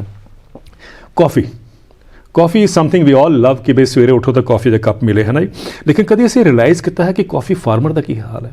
And coffee is a industry which is worth दा टर्नओवर देखा जाए तो $102 बिलियन का है दुनिया में, लेकिन जो ਜਿਹੜੇ ਉਹਨੂੰ पैदा कर रहे हैं कॉफ़ी बीन्स ਨੂੰ, ਉਹਨਾਂ ਦੀ ਇਹ ਹਾਲਤ ਹੈ ਕਿ majority of the farmers 90% are less than the acute poverty line of the United Nations. मतलब $1.9 तो थले वो अपना जीवन निर्वाह करते हैं, विच मीनस तकरीबन कॉफी का कप भी नहीं आता, $150 उन्हों की एवरेज इनकम है पर कॉफी का कप। अगर भारत में हुण जिहड़े आ गए value chains Starbucks Barista and so on, इन्हां दे विच मैं जब पिछली बार मैं कॉफ़ी ग्रोअर्स ने मैंने बुलाया सीगा, नैशनल कॉफ़ी ग्रोअर्स की एक फैडरेशन हैगी है, उन्होंने बैंगलोर में उन्हों का अधिवेशन होंदा, उत्थे मैं एड्रैस करन गया सी उन्होंने, तो उन्होंने मैं एक सवाल पूछा सीगा कि भी सारी दुनिया कहा जा रहा है कि value chain will actually bring farmers up in that chain। तो तुहाडे नाल भी तो होना चाहिए सीगा, क्योंकि इन्नी सारी वैल्यू चेन्स आ गई तुहाडी तां, मतलब ऑल कॉफ़ी कियोस्क जिन्ने हैगे सानू पता ही है। तो उन्होंने कहा जी कि मैं उन्होंने पूछा सवाल कि एक कप कॉफ़ी का जरा असी मैं पीना है कॉफ़ी हाउस में, तो वह कितना % शेयर मिलता है? तो हैरानगी हुई जान के उन्होंने कहा जी रात को असी वर्कआउट करांगे, तुहानूं सवेरे दसांगे। उन्होंने वर्कआउट किया, उन्होंने कहा कि $250 के कप में किसान को $1 मिलता है, ਜਦ ਤੁਸੀਂ ਔਰ ਮੈਂ ਕਾਫੀ ਪੀਂਦੇ ਹਾਂ, ਜਾਂ ਅਗਲੀ ਵਾਰੀ ਸਾਡੇ ਦਰਸ਼ਕ ਵੀ ਅਗਰ ਕਾਫੀ ਪੀਂਦੇ ਹੈ ਤਾਂ ਦੇ ਸ਼ੁਡ ਅੰਡਰਸਟੈਂਡ ਕਿ 250 ਰੁਪਏ ਕੱਪ ਅਗਰ ਤੁਸੀਂ ਖਰੀਦਦੇ ਹੋ ਕਿਸੇ ਕਾਫੀ ਕਿਓਸਕ ਵਿੱਚ, 1 ਰੁਪਇਆ ਕਿਸਾਨ ਨੂੰ ਜਾਂਦਾ ਹੈ। ਔਰ ਇਹ ਉਹੀ ਮਾਰਕੀਟ ਇਕਨੋਮੀ ਹੈ। The point I'm trying to make ਇਸ ਮਾਰਕੀਟ ਇਕਨੋਮੀ ਦਾ ਹਾਲ ਦੇਖੋ ਕਿ ਨੈਸਲੇ ਕਹਿ ਰਿਹਾ ਹੈਗਾ ਕਿ ਅਸੀਂ ਇਹ ਇਕੱਲੇ ਇਸ ਚੀਜ਼ ਨੂੰ ਐਡਰੈਸ ਨਹੀਂ ਕਰ ਸਕਦੇ। ਐਂਡ ਤੁਹਾਨੂੰ ਇਹ ਵੀ ਹੈਰਾਨਗੀ ਹੋਏਗੀ ਕਿ ਟੋਟਲ ਜਿਹੜਾ ਉਹਦੀ ਕਿਸਾਨਾਂ ਦੀ ਜਿਹੜੀ ਇਨਕਮ ਹੈਗੀ ਹੈ ਕਾਫੀ growers the, compare to the huge profits ਜਿਹੜੇ ਰਿਟੇਲਰਸ ਔਰ ਪ੍ਰੋਸੈਸਰ ਕਮਾ ਰਹੇ ਹੈਗੇ, ਉਹਦਾ ਸਿਰਫ 1% ਤੋਂ ਘੱਟ ਕਿਸਾਨਾਂ ਕੋਲ ਜਾਂਦਾ ਹੈਗਾ। ਇਹ ਮਾਰਕੀਟ ਇਕਨੋਮੀ ਹੈ। ਮੇਰਾ ਇਹ ਕਹਿਣਾ, 1 ਮਿੰਟ ਸੌਰੀ, ਮੇਰਾ ਇਹ ਕਹਿਣਾ ਹੈ ਕਿ ਤੁਸੀਂ ਮੰਨੋਗੇ ਕਿ ਅਗਰ ਇਹਨਾਂ ਕਿਸਾਨਾਂ ਨੂੰ MSP ਮਿਲਦਾ ਹੁੰਦਾ, ਅੱਜ ਹਾਲਾਤ ਅਲੱਗ ਹੋਣੇ ਸੀ ਕਿ ਨਹੀਂ ਹੋਣੇ ਸੀਗੇ। So I think it is clear cut case ਕਿ ਬਈ MSP ਦੀ ਕਿੰਨੀ ਜ਼ਰੂਰਤ ਹੈਗੀ ਹੈ, ਕਿਉਂ ਇੰਪੋਰਟੈਂਟ ਹੈਗਾ। ਤੁਸੀਂ ਕੋਕੋਆ ਫਾਰਮਰਸ ਦਾ ਦੇਖੋ, ਕੋਕੋਆ ਫਾਰਮਰਸ ਦਾ ਚਾਕਲੇਟ ਅਸੀਂ ਉਹ ਵੀ ਅਸੀਂ ਸਭ ਖਾਂਦੇ ਹਾਂ ਬੜੇ। ਤੁਸੀਂ ਇੱਕ ਰਿਪੋਰਟ ਆਈ ਹੈ ਹੁਣੀ, ਤੁਸੀਂ ਉਹਨੂੰ ਅਗਰ ਪੜ੍ਹੋ ਤਾਂ ਇਟ ਇਜ਼ ਸ਼ੌਕਿੰਗ। ਉਹ ਕਹਿੰਦੀ ਹੈ ਕਿ ਕੋਕੋਆ ਬੈਰੋਮੀਟਰ ਹੈ 2020 ਦੀ, ਉਹ ਰਿਪੋਰਟ ਹੈ। ਉਹ ਕਹਿੰਦਾ ਹੈ ਕਿ ਜਿਹੜਾ ਤੁਸੀਂ ਚਾਕਲੇਟ ਦਾ ਬਾਰ ਲੈਂਦੇ ਹੋ, ਹਾਂਜੀ, ਐਵਰੇਜ ਉਹ ਤੋਂ ਘੱਟ ਕਿਸਾਨ ਨੂੰ ਇਨਕਮ ਮਿਲਦੀ ਹੈ ਰੋਜ਼ਾਨਾ ਦੀ। ਨੈਕਸਟ ਟਾਈਮ ਤੁਸੀਂ ਅਸੀਂ ਕਾਫੀ ਚਾਕਲੇਟ ਬਾਰ ਦੇਈਏ ਆਪਣੇ ਬੱਚਿਆਂ ਨੂੰ ਜਾਂ ਕਿਸੇ ਦੇ ਵੀ ਬੱਚਿਆਂ ਨੂੰ ਜਾਂ ਸੋ ਔਨ, ਉਹ ਇੱਕ ਬਾਰ ਜਿਹੜੀ ਹੈਗੀ ਆ, ਐਵਰੇਜ ਕਿਸਾਨ ਦੀ ਇਨਕਮ ਜਿਹੜਾ ਕੋਕੋਆ ਬੀਨ ਜਿਹੜਾ ਪੈਦਾ ਕਰਦਾ ਹੈ 100 ਰੁਪਏ ਤੋਂ ਘੱਟ ਹੈ। ਤੇ ਸੇਮ ਕਮ ਵਿਦ ਜਿਵੇਂ ਚਿਪਸ ਹੈਗੇ, ਆਲੂ ਚਿਪਸ, ਉਹ ਆਲੂ ਵਾਲਾ ਜਿਹੜਾ ਗਰੋ ਕਰਦਾ ਉਹਨੂੰ ਵੀ ਉੱਦਾਂ ਹੀ। ਸੋ ਬੇਸਿਕਲੀ ਜਿੰਨਾ ਅਸੀਂ ਪੈਕੇਜ ਮਤਲਬ ਇਹਨੂੰ ਕਾਰਪੋਰੇਟ ਨੂੰ ਆਉਣ ਦਾਂਗੇ, ਕੱਲ੍ਹ ਨੂੰ ਇਹੀ ਉਹ ਆਏਗਾ ਕਿ ਜਿਹੜਾ ਚਾਵਲ ਦਾ ਖਾਂਦੇ ਉਹ ਤਾਂ ਇੱਕ ਦਾਣਾ ਚਾਵਲ ਦਾ ਹੀ ਸ਼ਾਇਦ। ਐਗਜ਼ੈਕਟਲੀ, ਮੈਂ ਇਹ ਕਹਿਣਾ ਚਾਹੁੰਦਾ ਕਿ I think this is wear ਕਿਸਾਨ ਆਪਣੇ ਜਿਹੜਾ ਇਹਨਾਂ ਨੇ ਬੜਾ ਪਾਵਰਫੁਲ ਮੈਸੇਜ ਨਿਕਲ ਕੇ ਆਉਂਦਾ ਹੈਗਾ ਕਿ ਤੁਸੀਂ ਅੱਜ ਤੱਕ ਐਕਸਪਲੋਇਟ ਕੀਤਾ ਕਿਸਾਨ ਨੂੰ ਨੈਸ਼ਨਲੀ ਇੰਟਰਨੈਸ਼ਨਲੀ, ਔਰ ਹੁਣ ਕਿਸਾਨ ਇਹ ਡਿਮਾਂਡ ਕਰ ਰਿਹਾ ਕਿ ਉਹਨੂੰ ਵੀ ਇੱਕ ਮਿਨੀਮਮ ਅਸ਼ੋਰਡ ਪ੍ਰਾਈਸ ਮਿਲੇ ਜਾਂ ਮਿਨੀਮਮ ਅਸ਼ੋਰਡ ਇਨਕਮ ਮਿਲੇ। ਇਹ ਲੋਕਾਂ ਨੂੰ ਤਕਲੀਫ ਹੋ ਰਹੀ ਹੈ ਕਿਉਂਕਿ ਉਹਨਾਂ ਨੂੰ ਲੱਗਦਾ ਕਿ ਸਾਡੇ ਜਿਹੜੇ ਇਨਸੈਂਟਿਵ ਫॉर ਗਰੋਥ ਹੈਗੇ ਜਾਂ ਸਾਡੇ ਜਿਹੜੇ ਤਨਖਾਹਾਂ ਹੈਗੀਆਂ ਜਾਂ ਜਿਸ ਤਰੀਕੇ ਸਾਨੂੰ ਸਪੋਰਟ ਮਿਲ ਰਹੀ ਹੈ ਉਹਦੇ 'ਚ ਸ਼ਾਇਦ ਘਟ ਜਾਏਗਾ। ਇਹੀ ਲੋਕਾਂ ਨੂੰ ਡਰ ਹੈਗਾ। ਪਰ ਰਿਐਲਿਟੀ ਹੈਗਾ ਕਿ ਜਿਹੜਾ ਬਲਕ ਆਫ ਦੀ ਪਾਪੂਲੇਸ਼ਨ ਦੇਸ਼ ਦੀ ਹੈਗੀ ਹੈ ਜਾਂ ਇੰਟਰਨੈਸ਼ਨਲੀ ਵੀ, ਉਹ ਉਸ ਕ੍ਰਾਈਸਿਸ ਦਾ ਜਾਂ ਉਸ ਡਿਜ਼ਾਈਨ ਦਾ ਉਹ ਵਿਕਟਿਮ ਹੈ, ਔਰ ਉਹ ਵਿਕਟਿਮ ਤੋਂ ਕਿਸਾਨ ਨਿਕਲਣਾ ਚਾਹੁੰਦੇ ਹੈਗੇ। ਇਸ ਕੀ ਗਲਤ ਹੈਗਾ? ਆਈ ਸ਼ੋਰ ਯੂ ਵਿਲ ਐਗਰੀ ਕਿ ਉਹਨਾਂ ਦਾ ਵੀ ਉਨਾ ਹੀ ਹੱਕ ਹੈ ਜਿੰਨਾ ਸਾਡਾ ਤੁਹਾਡਾ ਹੱਕ ਹੈਗਾ ਕਿ ਬਈ ਸਾਨੂੰ ਅਸ਼ੋਰਡ ਇਨਕਮ ਮਿਲੇ, ਸਾਨੂੰ ਤਨਖਾਹ ਮਿਲਦੀ ਹੈ, ਅਸੀਂ ਗਿਣ ਕੇ ਰੱਖਦੇ ਹੈਗੇ ਕੁਝ 100 ਰੁਪਏ ਵੱਧ ਜਾਣ, 200 ਰੁਪਏ ਵੱਧ ਜਾਣ, ਜੋ ਵੀ ਅਸੀਂ ਕੋਸ਼ਿਸ਼ ਕਰਦੇ ਹਾਂ, ਲੇਕਿਨ ਕਿਸਾਨ ਨੂੰ ਅਸੀਂ ਕਹਿੰਦੇ ਨਹੀਂ ਨਹੀਂ ਨਹੀਂ, ਇਹਨੂੰ ਤਾਂ ਜ਼ਰੂਰਤ ਹੀ ਨਹੀਂ ਹੈਗੀ ਹੈ। ਔਰ ਉਹ ਸਵਾਰਥ ਲਈ, ਕਿਉਂਕਿ ਕੱਲ੍ਹ ਨੂੰ 2-3 ਸਾਲ ਬਾਅਦ ਤੁਹਾਨੂੰ ਹੀ ਕੀਮਤ ਚੁਕਾਉਣੀ ਪਈ, ਸਿਰਫ ਸਵਾਰਥ ਲਈ ਨਾਲ ਆ ਜਾਓ, ਸਿਰਫ ਨਥਿੰਗ ਐਲਸ। ਸੋ ਆਪਣੇ ਲਈ ਸੋਚ ਕੇ ਆ ਜਾਓ, ਕਿਸਾਨ ਲਈ ਨਾ ਸੋਚ ਕੇ ਆਓ। ਸੋ ਲੈਟ ਅਸ ਹੋਪ ਕਿ ਬਈ ਇਹ ਮੂਵਮੈਂਟ ਜਿਹੜੀ ਹੈਗੀ ਹੈ, ਐਟਲੀਸਟ ਚਰਨਿੰਗ ਜਿਹੜੀ ਹੋਈ ਹੈ ਇੱਕ ਸੋਚ ਦੀ, ਉਹ ਇੱਕ ਰੈਵੋਲੂਸ਼ਨ ਇੱਕ ਤਰ੍ਹਾਂ ਦਾ ਲੈ ਕੇ ਆਉਂਦੀ ਹੈਗੀ ਹੈ। ਕਿਉਂਕਿ ਮੈਨੂੰ ਲੱਗਦਾ ਹੈ ਕਿ ਜੋ ਕਿਸਾਨ ਹਿੰਦੁਸਤਾਨ ਦੇ ਇਸ ਟਾਈਮ ਕਰ ਰਹੇ ਆ, it has tremendous scope for initiating a global revolution. ਕਿਉਂਕਿ ਇਹਦੇ ਨਾਲ ਜਿਹੜਾ ਜਿਸ ਦਿਨ ਪ੍ਰਾਈਸ ਅਸ਼ੋਰ ਹੋ ਗਿਆ ਕਿਸਾਨਾਂ ਦਾ, ਤੁਸੀਂ ਦੇਖੋਗੇ ਦੁਨੀਆ ਦੇ ਕਿਸਾਨ ਜਿਹੜੇ ਹੈਗੇ ਉਸ ਦੁਸ਼ਚਕਰ ਚੋਂ ਬਾਹਰ ਨਿਕਲ ਕੇ ਆਉਣਗੇ। And it is not a small contribution. So ਇਹ ਜਿਵੇਂ ਤੁਸੀਂ ਕਹਿ ਰਹੇ ਹੋ ਕਿ ਸਿਰਫ ਸਾਡੇ ਪੰਜਾਬ ਦੇ ਜਾਂ ਹਰਿਆਣਾ ਦੇ ਨਹੀਂ, ਭਾਰਤ ਦੇ ਨਹੀਂ, ਪੂਰੀ ਦੁਨੀਆ ਵਾਸਤੇ ਕਿੰਨਾ ਹੈਗਾ। ਸੋ ਇੱਥੇ ਖਾਸ ਕਰਕੇ ਜ਼ਿੰਮੇਵਾਰੀ ਪੈਂਦੀ ਹੈ ਸਾਡੇ ਨੌਜਵਾਨਾਂ ਦੀ, ਜਿਹੜੇ ਥੋੜ੍ਹੇ ਜਿਹੇ ਗਰਮ ਹੋ ਰਹੇ ਹੋ। ਰੈਵੋਲੂਸ਼ਨ ਦਾ ਨਾਮ ਮੈਨੂੰ ਸੁਣ ਕੇ ਉਹਨਾਂ ਦਾ ਖਿਆਲ ਆ ਗਿਆ, ਜੋ ਅੱਜ ਜੋ ਸਵੇਰੇ NIA ਦੇ ਨੋਟਿਸਿਸ ਆਏ, ਉਹ ਕਿੰਨਾ ਮਤਲਬ ਨਾਟ ਜਸਟ ਦਿਸ ਮੂਵਮੈਂਟ, ਤੁਸੀਂ ਕਿੰਨੂੰ ਵੱਡਾ ਹਾਰਮ ਕਰ ਸਕਦੇ ਹੋ। ਜੋ ਕਿਸਾਨ ਸ਼ਾਂਤੀ ਨਾਲ ਕਰ ਰਹੇ ਨੇ, we should all support that. I think so, ਕਿਉਂਕਿ after all society at large ਸਮਝ ਰਹੀ ਹੈ, ਕਿਉਂਕਿ ਜਿਸ ਤਰ੍ਹਾਂ ਦੀ ਸਪੋਰਟ ਮਿਲ ਰਹੀ ਹੈਗੀ ਆ ਬਾਰਡਰ ਏਰੀਆਜ਼ ਵਿੱਚ ਜਾਂ ਕਿਸਾਨਾਂ ਨੂੰ, ਪੰਜਾਬ ਦੇ ਅੰਦਰ ਹੀ ਨਹੀਂ ਪੰਜਾਬ ਤੋਂ ਬਾਹਰ ਵੀ, ਉਹਦੇ ਨਾਲ ਇੱਕ ਬੜਾ ਇੰਡੀਕੇਸ਼ਨ ਬੜਾ ਕਲੀਅਰ ਹੈਗਾ ਕਿ ਬਈ ਸੋਸਾਇਟੀ ਐਟ ਲਾਰਜ ਜਿਹੜੀ ਹੈਗੀ ਆ ਉਹ ਕਿਸਾਨ ਦੇ ਨਾਲ ਖੜੀ ਹੋ ਰਹੀ ਹੈ ਜਾਂ ਹੋ ਗਈ ਹੈਗੀ ਹੈ। ਔਰ ਉਹ ਇਹਦਾ ਮੈਸੇਜ ਬਹੁਤ ਜ਼ਬਰਦਸਤ ਹੈਗਾ ਕਿ ਸਿਰਫ ਕਿਸਾਨ ਹੀ ਨਹੀਂ, ਬਾਕੀ ਸੈਕਸ਼ਨ ਆਫ ਦੀ ਸੋਸਾਇਟੀ ਵੀ ਸਮਝਦੇ ਹੈਗੇ ਕਿ ਇਹਨਾਂ ਨਾਲ ਜ਼ਿਆਦਤੀ ਹੋਈ ਹੈ ਇੰਨੇ ਸਾਲਾਂ ਤੋਂ, and we need to address that. ਇੱਕ ਗੱਲ ਤਾਂ ਇਹ ਬੜੀ ਇੰਪੋਰਟੈਂਟ ਹੈਗੀ ਹੈ। ਦੂਜੀ ਗੱਲ ਹੈ ਕਿ ਪਾਲਿਸੀ ਮੇਕਰਸ ਵੀ ਆਫਟਰ ਆਲ ਹਰ ਜਗ੍ਹਾ, ਮੈਨੂੰ ਯਾਦ ਹੈ ਕਿ ਜਦ ਮਿਨੀਮਮ ਵੇਜਿਸ ਦੀ ਡਿਬੇਟ ਹੋਈ ਸੀ, ਕਿ ਤੁਸੀਂ ਭੁੱਲੋ ਨਹੀਂ, ਉਸ ਟਾਈਮ ਸਰ ਪ੍ਰੋਟੈਸਟ ਤਾਂ ਨਹੀਂ ਹੋਈ ਸੀ ਇਸ ਤਰੀਕੇ ਨਾਲ, ਲੇਕਿਨ ਓਵਰ ਦੀ ਈਅਰਸ ਮੈਨੂੰ ਯਾਦ ਹੈ ਕਿ ਬਹੁਤ ਲੰਬੀ ਡਿਬੇਟ ਚੱਲੀ ਸੀਗੀ ਕਿ ਵੀ ਮਿਨੀਮਮ ਵੇਜ ਆ ਜਾਏਗਾ ਤਾਂ ਕਾਰਪੋਰੇਟ ਨੂੰ ਉਹਦਾ ਪੂਰਾ ਬੈਲੈਂਸ ਸ਼ੀਟ ਜਿਹੜੀ ਗੜਬੜ ਹੋ ਜਾਏਗੀ। ਇਹ ਸਾਰੀ ਗੱਲਾਂ ਹੋਈਆਂ ਸੀਗੀਆਂ, ਔਰ ਪੋਸੀਬਲ ਨਹੀਂ ਹੈਗਾ ਇਸ ਮਾਰਕੀਟ ਇਕੋਨਮੀ ਦੇ ਟਾਈਮ 'ਚ ਨਹੀਂ ਹੋ ਸਕਦਾ। ਅੱਜ ਦੇਖੋ ਮਿਨੀਮਮ ਵੇਜ ਹੋ ਗਿਆ ਕਿ ਨਹੀਂ ਹੋ ਗਿਆ, ਮਿਨੀਮਮ ਵੇਜ ਦੁਨੀਆ ਵਿੱਚ ਹੋ ਗਿਆ ਕਿ ਨਹੀਂ ਹੋ ਗਿਆ। ਉੱਥੇ ਵੀ ਅੱਜ ਦੇਖੋ ਨਾ, ਅਮਰੀਕਾ ਦੇ ਰਾਸ਼ਟਰਪਤੀ ਜਿਹੜੇ ਕੱਲ ਪਰਸੋਂ ਬਣਨ ਵਾਲੇ ਹੈਗੇ, ਉਹ ਵੀ ਕਹਿ ਰਹੇ ਹੈਗੇ ਕਿ ਵੀ ਮੈਂ ਮਿਨੀਮਮ ਵੇਜ ਨੂੰ ਵਧਾਵਾਂਗਾ ਆ ਕੇ। So it has become a global issue. ਔਰ ਉਹੀ ਜਿਹੜੇ ਕਾਰਪੋਰੇਟਸ ਜਿਹਨੂੰ ਅਪੋਜ਼ ਕਰ ਰਹੇ ਸੀਗੇ, ਅਲਟੀਮੇਟਲੀ ਉਹਨਾਂ ਨੇ ਆਪਣਾ ਜਿਹੜਾ ਡਿਜ਼ਾਈਨ ਹੈਗਾ ਜਾਂ ਜਿਹਨੂੰ ਕਹਿੰਦੇ ਹਾਂ ਅਸੀਂ ਉਹਨਾਂ ਦਾ ਬਿਜ਼ਨਸ ਮਾਡਲ ਹੈਗਾ, ਉਹਦੇ ਵਿੱਚ ਇਨਕੋਰਪੋਰੇਟ ਕੀਤਾ ਨਾ। ਤਾਂ ਮੇਰਾ ਮੰਨਣਾ ਹੈ ਕਿ ਇਹ ਜਿਹੜਾ ਕਿਸਾਨਾਂ ਦਾ ਜਿਹੜਾ ਡਿਮਾਂਡ ਹੈਗੀ ਹੈ ਮਿਨੀਮਮ ਇਨਕਮ ਵਾਸਤੇ, ਉਹ ਵੀ ਅਲਟੀਮੇਟਲੀ ਸਮਾਜ ਨੂੰ ਸਮਝ ਆਏਗਾ ਕਿ ਕਿਉਂ ਇੰਪੋਰਟੈਂਟ ਹੈਗਾ। ਐਂਡ ਜਿਹੜੇ ਕਾਰਪੋਰੇਟਸ ਹੈਗੇ ਉਹਨੂੰ ਆਪਣੇ ਜਿਹੜਾ ਉਹਨਾਂ ਦਾ ਬਿਜ਼ਨਸ ਜਿਹੜਾ ਮਾਡਲ ਹੈਗਾ ਉਹਦੇ ਵਿੱਚ ਇਨਕੋਰਪੋਰੇਟ ਕਰਨਗੇ। ਸੋ ਲੈਟ ਅਸ ਨਾਟ ਲੂਜ਼ ਹੋਪ। ਮੈਨੂੰ ਲੱਗਦਾ ਕਿ ਬਹੁਤ ਐਕਸਪੈਕਟੇਸ਼ਨ ਹੈ ਇਸ ਮੂਵਮੈਂਟ ਤੋਂ। ਇਟ ਵਿਲ ਟੇਕ ਟਾਈਮ, ਕੋਈ ਗੱਲ ਨਹੀਂ, ਲੇਕਿਨ ਜੋ ਉਹਨਾਂ ਨੇ ਦਿਖਾਤਾ ਹੈ, ਜੋ ਉਹਨਾਂ ਨੇ ਸਾਨੂੰ ਚਕਚੋੜਤਾ ਜਿਹਨੂੰ ਕਹਿੰਦੇ ਹੈਗੇ, ਆਈ think that should make us think again. that is what is important। ਸੋ ਅੱਜ ਮਜ਼ਾ ਆ ਰਿਹਾ ਹੈ, ਫਕਰ ਹੋ ਰਿਹਾ ਆਪਣੇ ਕਿਸਾਨਾਂ ਤੇ ਕਿ ਮਤਲਬ ਤੁਹਾਡੇ ਤੇ ਉਹ ਬੱਚੇ ਵਾਂਗ ਹੈਗੇ ਜਿਹਨੂੰ ਤੁਸੀਂ ਪੜ੍ਹਾ ਕਰਾ ਕੇ ਅੱਗੇ ਭੇਜਿਆ। ਸੋ ਉਮੀਦ ਕਰਦੇ ਹਾਂ ਸਾਡੀ ਸਾਰਿਆਂ ਦੀ ਲਾਈਫ ਉਹ ਚੇਂਜ ਕਰਨਗੇ because and sir thank you ਸਾਡੇ ਨਾਲ ਜੁੜਨ ਲਈ। ਸੋ ਸਾਡੇ ਦਰਸ਼ਕਾਂ ਨੇ ਵੀ ਮਤਲਬ ਦੇਖਿਆ ਕਿ ਸਾਡੇ ਜੋ ਪੰਜਾਬ ਤੋਂ ਜੋ ਇੱਕ ਛੋਟੀ ਜਿਹੀ ਅੰਦੋਲਨ ਸ਼ੁਰੂ ਹੋਇਆ ਸੀ ਉਹ ਇੰਟਰਨੈਸ਼ਨਲੀ ਦੁਨੀਆ ਭਰ ਵਿੱਚ ਕਿੰਨਾ ਅਸਰ ਦਿਖਾਏਗਾ। ਐਂਡ ਮੇਬੀ ਸਾਨੂੰ ਸਭ ਨੂੰ ਸੋਚਣ ਦੀ ਲੋੜ ਹੈ, ਜਦੋਂ ਚਾਕਲੇਟ ਖਾਂਦੇ ਆ, ਜਦੋਂ ਕੌਫੀ ਪੀਂਦੇ ਆ, ਜਦੋਂ ਚਿਪਸ ਖਾਂਦੇ ਆ, ਹਰ ਚੀਜ਼ ਖਾਂਦੇ ਆ ਕਿ ਉਹ ਆਇਆ ਕਿੱਥੋਂ, ਸੋਰਸ ਕੀ ਹੈਗਾ। ਐਂਡ ਉਹ ਟਾਈਮ ਆ ਗਿਆ ਕਿ ਹੁਣ ਅਸੀਂ ਆਪ ਤਾਂ ਸਰਵਾਈਵ ਕਰ ਰਹੇ ਹਾਂ, ਉਹਨਾਂ ਨੂੰ ਵੀ ਫਲਰਿਸ਼ ਕਰਨ ਲਈ, ਉਹ ਵੀ ਵਧਣ ਫਲਣ। ਐਂਡ ਸਾਡਾ ਜੁੜਨ ਲਈ ਬਹੁਤ ਬਹੁਤ ਧੰਨਵਾਦ। Thank you ma'am.